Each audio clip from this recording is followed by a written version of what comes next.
There is no nobility in poverty. I've been a rich man and I've been a poor man and I'm rich every fucking time. Because at least as a rich man, when I have to face my problems, I show up in a the $2,000 limo, wearing a $2,000 suit and a $40 fucking gold watch. I just fell in love with this character. I really wanted to do this movie. What a good movie. I couldn't get Scorsese out of my mind because he's able to bring out a life in these characters, a reality, and a sense of humor to that dark side, which very, very few filmmakers can accomplish.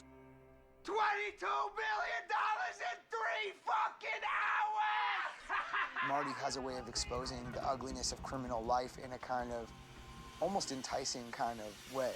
I wait all week for the fucking equalizer, and they have to fucking... Hello? Human beings, even in their most ludicrous types of behavior, are funny. Marty's a brilliant filmmaker. He can... Dude, there's just levels to, like, how did you get so successful that, like, I don't... Like, Martin Scorsese, legendary filmmaker. Bro, do you just start with what... You just start with one movie, and it's like a low-budget film. You pull all your eggs in one basket, and if it makes it, then you have the money to make another one, and you just grow like that. Like, it's crazy. Some people, the achievements that they achieve, I understand the whole if you dream big enough. It's just wild that some people are able to achieve, like, some of these, like, goals. And like, it's crazy. It's just crazy. Finger at somebody and show how foolish they are for their excess. You look at these guys and think, and he probably wakes up every day and feels like a normal dude. This seems to be a lot of fun. Well, it doesn't just look that way. They really did have a lot of fun. In fact, that's really all they could do, is have fun and more on top of that, until it wasn't so much fun anymore. So the challenge is to show that honestly, without tipping the scales into judgment.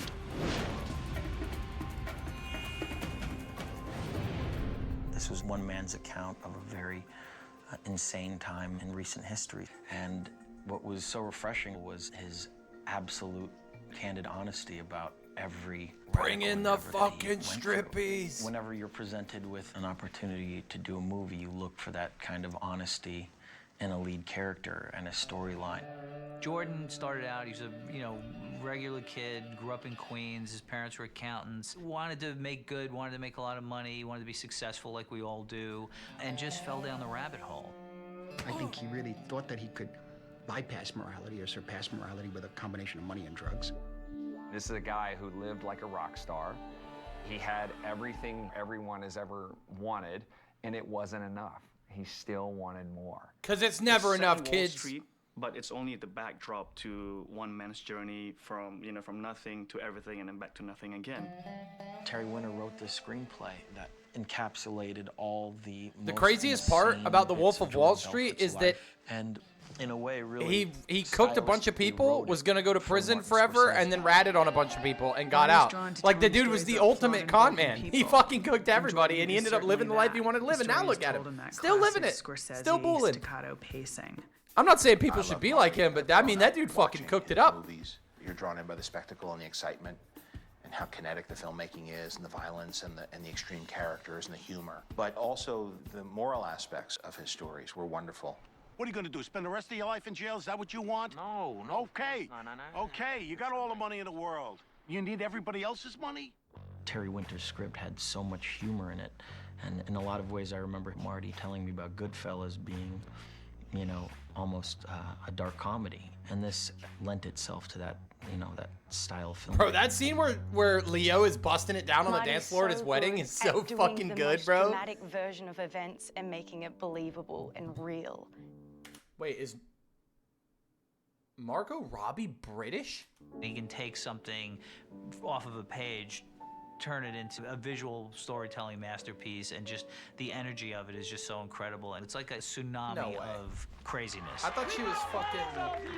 That's gonna take this company into the fucking stratosphere! Piss up the SEC's leg, you end up with your tits in a ringer. There's only 2 types of movies you can make, or 2 types of stories to tell. There's the aspirational story, which is do this, Or there's the cautionary movie, which is don't do this. And, you know, Marty really has done both, but the don't do this moments in his movies are really memorable. I had to have total freedom with the cast and crew to do what I needed to do, which meant we all decided that we were going to go all the way with it as much as we could. He's obviously attracted to extreme characters. He's done films where they're murderers and villains, but you kind of... What's so crazy about Martin Scorsese is that his, like, all the actors and all the people in on the movie know they're like, this is a Scorsese film, so we're gonna have to fucking do the most. And it makes the actors act differently. It makes the, like, the shit where John Bernthal was talking about punching Jonah Hill in the face for real. Like, they do shit like that. He doesn't even have to say it. People just know it's a Scorsese film, so his fucking, I hate this word, but his aura literally automatically starts directing the way that people do shit on the film as well. It's wild. very strange designing clothes for characters who you actually have no empathy for at all. Knowing that Marty is the director that he is, he's going to bring something different to it. That's always the big question that you have going into a movie, whether audiences will be responsive to people committing atrocious acts. That was one of the things that Marty said very early on. You know, through my experiences in making movies, if you're authentic with the characters and who they are and don't betray that, people will go along with anything. It's always fascinating. I think one of my dreams in my life, and I have to do it before I die, I want to be a part of a movie, whether I'm like a fucking side cast member or whatever. I did so many years of theater. Like, there's a part of me that just wants to be a part of it because, like, I want to see how it works. I want to see the process. Like, it looks so cool. About the betrayal of trust in a story. You finally found a broker on Wall Street that you can trust and who can consistently make you money. Sound fair enough? And so there's that element that's always been in my movies that deals with these characters that break that trust. And right here, going in, they're pretending there's trust. Going in, they've broken it already. It's a very exciting role for Leo. From an audience perspective, you want to love him, but you kind of hate him too. And the movie doesn't make a judgment, it doesn't apologize, doesn't explain, it just presents the information for you to sort of draw your own conclusions. One of the references that I had was the film Caligula. It was a massive orgy of wealth and drugs and a group of people that really wanted to succeed at any cost. Our attitude was simply, let's really pull no punches. Let's not try to whitewash anything. Let's not try to make these characters quote unquote likable. Let's I wonder if for what they are. Leo, when he locks in exploring the unbelievable during the scenes, like in the day, does he become what he thinks Jordan Belfort was, or does he like? Can he turn it off after the scene's For over? Leo After and I and the other guys to play these people, we had to understand that this behavior is okay within these characters, even though we disagree with it. To play this person, you have to justify that you're okay with yourself doing these things. And then you get home and you're like, oh my God, like, what did I do?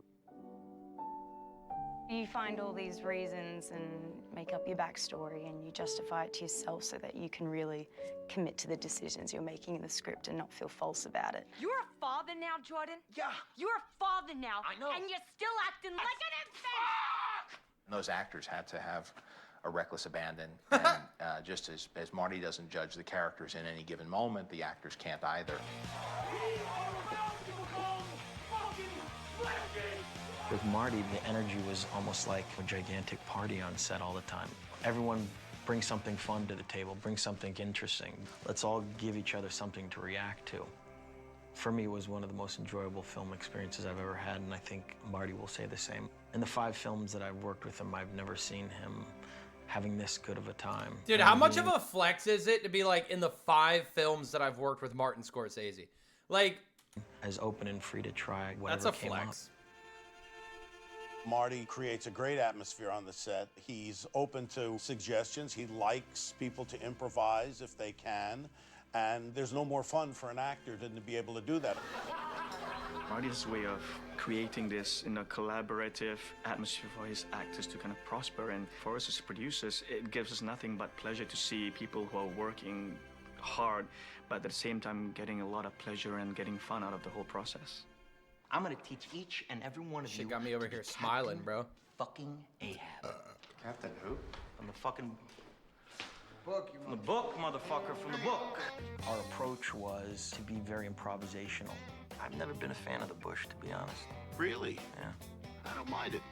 I think all of us wanted to connect with our characters. And then there was a massive rehearsal period. There was a lot of improvisation there. And we just kind of integrated all that rehearsal into the filmmaking process. What the fuck is EJ Entertainment? Well, that's, We had reference points of where we wanted scenes to They're go. strippers. But it was It's incredibly prostitution loose. ring. There would be a lot Dude, of sequences. this movie that is were only a hilarious, but I haven't seen it page in forever. long, and we'd be improvising for hours and hours. And when you have the great actors that I got to act alongside, anything can happen on that day, and a lot of times it did. Leo's great. I mean, he's amazing to work with. Just go in any direction and he'll just be right there. And it pushes me to do more and take more risks. enough of this shit'll make you invincible. Leo's a daring guy. You could tell that he's worked with Marty before. They have a partnership. They have a wonderful shorthand, and it's wonderful to watch them Yeah, work and together. Martin probably When you He probably get a direction respects- from Martin Scorsese, you're part of his vision. He probably respects With that Leo. said, there's also the allowance. Now go do what you do. I have offered our lovely sales assistant Danielle Harrison here $10,000 to shave a fucking head! Every day we're on set, the scene would take multiple different directions. He'd say one little riff, one little bit of improv, and all of us would react to that, and we'd have to steer back to what the scene was ultimately about. Then we'd go off into another tangent. You show me a pay stub for $72,000 on it, I quit my job right now and I work for you. Jonah was just a Dude, I have a weird knack for just remembering movie lines. force. It's kind of that annoying. I ignited annoy the each shit out of scene my every friends. single day. Every time we watch a movie, I'm the one who fucking is always saying the lines as they're happening. And they're like, yo, will you shut the fuck up? Really adds I'm a like, my perfect bad, dude. dynamic that you don't see on paper when you read the script. What are these size? They cure cancer? That's the problem there. That's why they were expensive. Shut the fuck up. I'm serious. I know. Stop. He's so witty and clever, and he just comes out with these lines said with a complete deadpan sort of face. And so many times we just crack up. And I'm just like, I don't know how he comes up with this stuff. It's hilarious. You know, we kid was retarded. I would, you know, drive it up to the country and just like, you know, open the door and let us say, you're free now. You know, like run free. Jordan Belfort. Yeah, yes, I forgot Matthew McConaughey's in this fucking Matthew movie. came in What with is that a haircut? very specific idea for this character. 2, 1, let's fuck! He went into this monologue that was so incredibly rich and colorful and insane, and really introduces the entire audience to the world of Wall Street at that time. Dudski. No, thank you, though. And encapsulates all the insanity in one Dudski? unbelievable monologue. Name of the game, move the money from your client's pocket into your pocket. But if you can make a client's money at the same time, it's advantageous to everyone, correct? No. He used the reference points that were in the script, but ultimately all the color and all the flavor is all him. Nobody knows if the stock is gonna go up, down, sideways, or in fucking circles. Least of all stockbrokers. He was on set sort of beating his chest. Mm-hmm. And I sort of looked at Marty and I was like, do you see what's going on here? And they integrated that into the scene, and that became the sort of chant of Wolf of Wall Street. That was only the second week of shooting, so that opened the movie for us in a way that we were able to. Wait, that's just, cool as fuck. When he looks over in that scene, it's him looking at Scorsese. Like, what the fuck is Matthew McConaughey doing? Not have That any shit's limits as sick to as what fuck. would be deemed absurd. It's all absurd. Jean Dujardin was another actor that infused us with incredible energy. This was a role where he had to speak English a lot, but his ability to improvise in English really astounded us. I don't understand, I'm sorry. Anything that Marty wanted to throw at him or I wanted to throw at him, he would react to. The only way the Banque Reale de Genève would cooperate with a foreign legal party is if the crime being pursued is also a crime in Switzerland. From a financial standpoint, you are now in heaven. He has a great sense of humor also, and it transcends the language. So he was able to pick out things in our dialogue and go with them and make it really enjoyable. Not cry, no, not Rue de la Croix. Croix. Aren't you married? Well, yeah, but what? Married people can't have friends? We're not gonna be friends. Margot Robbie gave as well as she took on this, holding her own. Mommy is just so sick and tired of wearing panties. She worked diligently on creating that character, and for her, a lot of the stuff was reactive. When I first read the script, my initial thought was, oh, it'd be an amazing role, but my God, I could never get naked. And now it's just like, well, clothes off, because far crazier things are happening. Everyone's so committed to making the Because best far movie crazier possible things that are everyone happening? just Yo, I don't goes know if further far and crazier further things with are it, and happening. everyone's just there with you. You go out on a limb and everyone's just going out on a limb as well.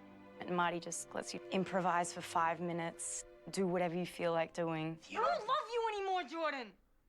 You don't love me? The last scene that Naomi's in, we completely made up the night before shooting it, and it went from being a conversation to kidnapping and drugs and punching each other and smashing windows. It just went in a whole different direction. Throughout the film, with all the chaos and all the decadence, the money and the cheating and the stealing and the humor, there's got to be one good guy in this whole damn thing. His name is Denham. He's an agent with the New York office. Don't you understand?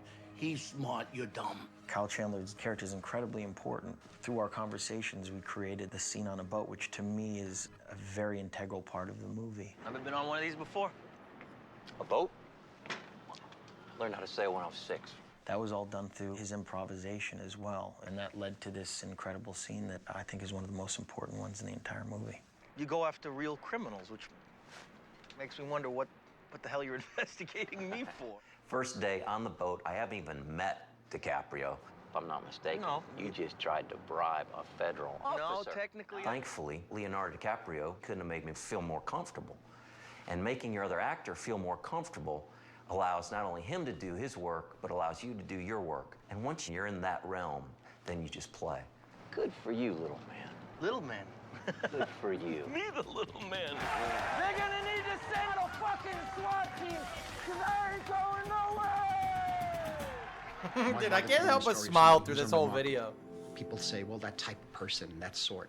I guess what that means is that they try to distance themselves from them. It's someone else, it's not me. But in actuality, I feel it's not someone else, it's us, it's you and me, and maybe if we had been born under different circumstances, maybe we would have wound up doing exactly the same things. It's a matter of facing and recognizing. It's just a little that part chop. of us, which is That part fucking of our shit's common crazy, bro. humanity. Stratton Oakmont is America. There is a vicarious thrill about watching criminals. There's something voyeuristic and fun about being a part of that lifestyle without the consequences. You can just Of sort of course. live it and go, wow, that was a fun life to view, but I'm glad I'm not part of it. Dude, that's one of the reasons why people love like mob movies, gang movies, cowboy movies, outlaw movies, criminal movies, is because watching it, you're living vicariously through the characters in the movie. It's exciting, it's fun. People love that gangland shit when they go to work their 9 to 5. They have to be a normal human asshole, right? But like the draw of those sick ass movies is that you can envision or live vicariously through the fucking character. That's why like rap is good, because like I'm in the suburbs, dude. Right? But when I listen to some King Von or some shit, like I picture it in my head. I'm like, yeah, that fucking hell yeah. I don't think that movies are necessarily there to tell a moral tale. They're there to depict people as authentically as you can. To me, those are the films that I want to watch, the films that I think about. It's been a long journey to get this movie made. Bro and imagines I'm he's in the incredibly hood. happy with the outcome. No, I This don't is a imagine I'm in the culmination hood. of a lot of different I artists know I'm getting in the together hood. with a very specific attitude. As a result, Shit you ain't have something sweet that's round here, incredibly bro. Loose, incredibly entertaining. I just cut my very grass, and my authentic. hands still smell like What movies gasoline. should ultimately be. Oh, damn, that video just ends like that, huh? Well, W video.